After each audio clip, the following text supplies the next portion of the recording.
Hello, hello, hello, hello, hello. Sorry about that delay right there. We're saying that there was a buffer. So right there. All right, so guys, what I wanted to do is go over a couple of these problems right here. All right, and this is definitely recording, right? I don't want to make the same mistake twice. It is.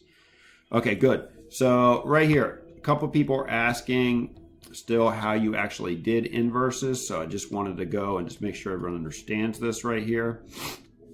So we're going to go and find the actual inverse. And remember, the inverse function, what's going to happen is the y will turn into the x will turn into the y. The domain will turn into the range will turn into the domain. All right, so let's go ahead and do that. So first step right here, I'm going to go and put the x as the y and the y as the x. So it's going to be x equals 1/3 times y. All right. And then I'm going to go ahead and solve for y. So to do that right here, I'm just going to multiply 3 over 1, which is the same thing as 3 on both sides. So that's going to give me y equals 3x. All right, so that gives me right here f inverse of x equals 3x. 3x. And oh, happy day, I am done. Okay, so what did this do? Like I was trying to say in the beginning, right? I might have kind of fumbled my words right there. But what happened in the actual very beginning? Let's take a look right here. Let's come up with any three values for x. I have 1/3, so I'll say -3, 0, and 3. All right, well, 1/3 times -3 gives me -1. 1/3 times 0, well, anything times 0 is 0, right? And 1/3 times 3 over 1 is just 1. All right, so if I make a t-table of my inverse function, everything should be flipped. -1, 0, and 1 will be my x. Okay, I'll just put that in. My y should be -3, 0, and 3. Let's see here. So 3 times -1, that is -3. Yep. 3 times 0 is, once again, 0. Yep. And 3 times 1 is going to be 3. Yep. So look, my x's became my y's, my y's became my x's. All right, and that's all you did right there.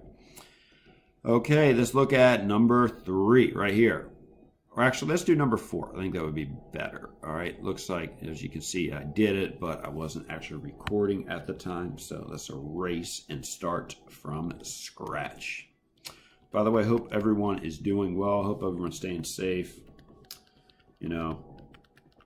and, everything is going as best as possible. So right here, let's say x equals -4 times y plus 6. And we'll go ahead and solve for that y right there. No problem. So let's go ahead and subtract 6 on both sides. So we have x minus 6 equals -4y. And we'll go ahead now and we're going to divide by -4 on both sides. Sorry about the sloppiness right there. So right here, I'm going to end up with right here, I'm going to take that negative and put it on top. So let's put this in parentheses right here. That's going to be x minus 6. We'll put the negative on top. That's going to be 4. So right here we have y equals -x minus 6 over 4. Keep in mind though, you don't want to leave a negative in parentheses. We just have to distribute right there, no problem. So that's going to be negative times x is just going to be -x. Negative times a -6 is going to be +6 all over 4. And there we have it, y equals, so we'll put it in proper inverse form. So that'll be f inverse of x equals -x plus 6 over 4. Oh, happy day. And you don't have to put it in slope-intercept form. It's not necessary. This is good enough. If I did, that would be what? Well, that's like -1x, right? So that'd be y equals -1/4 x plus 6 over 4, which is 3 over 2. But you can leave it like this. It's fine. All right, this one was a little bit harder right here. And let me tell you why. Let's see here. So we had what? So first step, you just swap x with y and y with x, right? So x right here becomes right here y, and y becomes x. If that makes sense. Let me say that again. Y became x, x became y, all right? Now, I don't want to deal with the fraction at all, and I know that 2 and 3 have an LCD of 6, so I'm going to multiply every single term on both sides by 6. So 6 right there, 6 over 1 right there, and 6 over 1 right there. That gives me 6x, 6 over 1 times 1/2. Well, 2 goes into 6 3 times, so right there I'm just going to say 1, 3.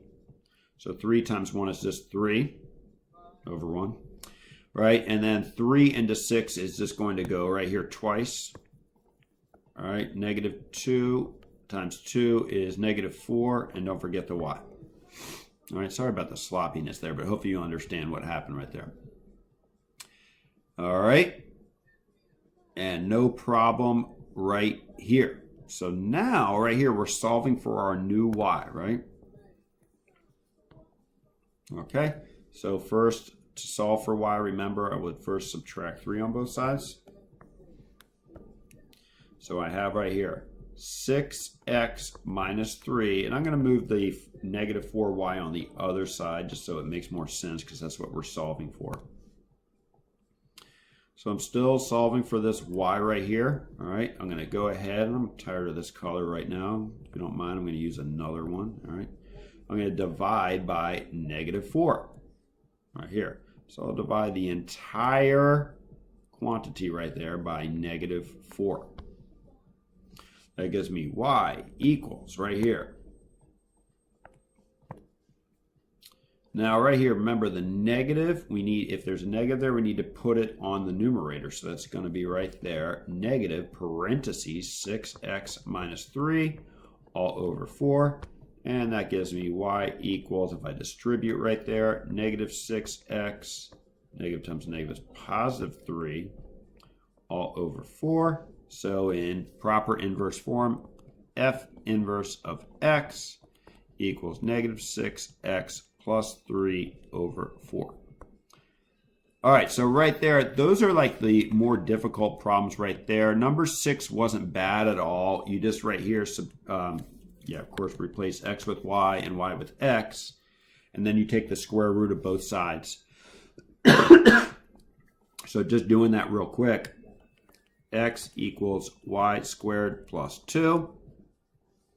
And you right here solve for y, you subtract 2 on both sides. So you have right there, y squared equals x minus 2. And you go ahead, take the square root of both sides. You get y equals plus or minus square root of x minus 2. So f inverse of x equals plus or minus square root of x minus 2.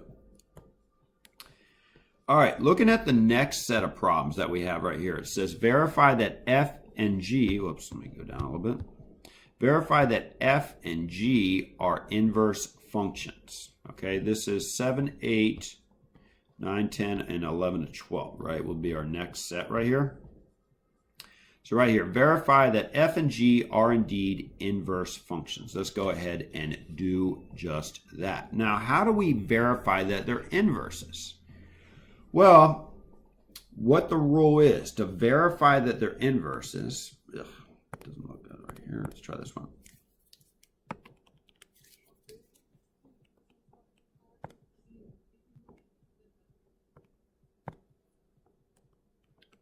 So to verify that two functions are inverses,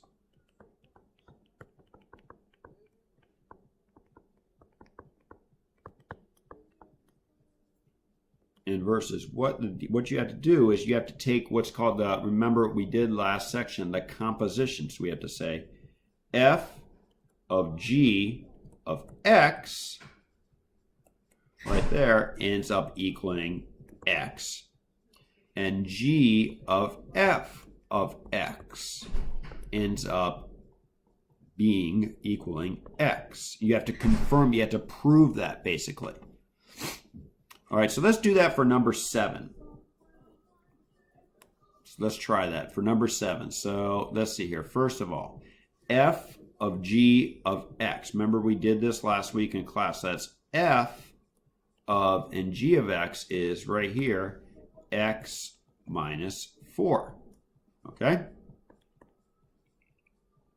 So let's see if we can figure this out. F of x minus 4. So we look at the f of x function right here, which is x plus 4. So that's just going to end up being right here, x minus 4 plus 4.